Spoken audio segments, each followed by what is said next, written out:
ప్రభువు నామం పేరిట మీకందరికీ నా వందనాలు.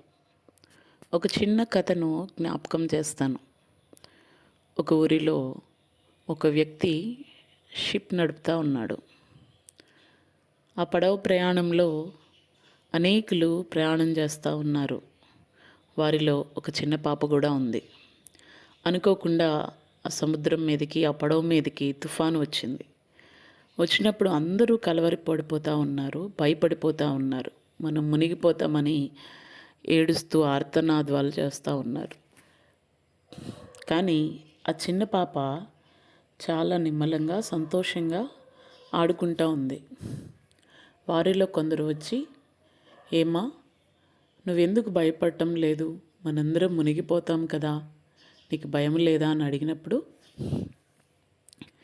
ఈ పడవ నడిపే వ్యక్తి మా నాన్నగారు అయి ఉన్నారు, కాబట్టి నాకు భయం లేదు.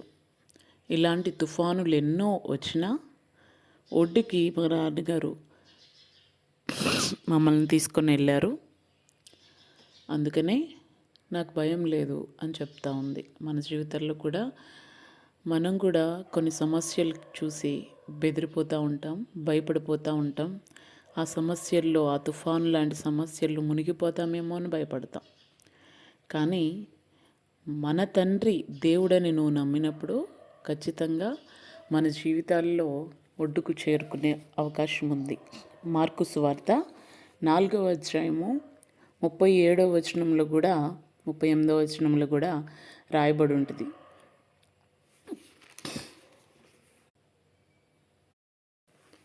మిగిలిన వాక్యం తర్వాత వాక్య భాగంలో చూద్దాం. క్రైస్తవులు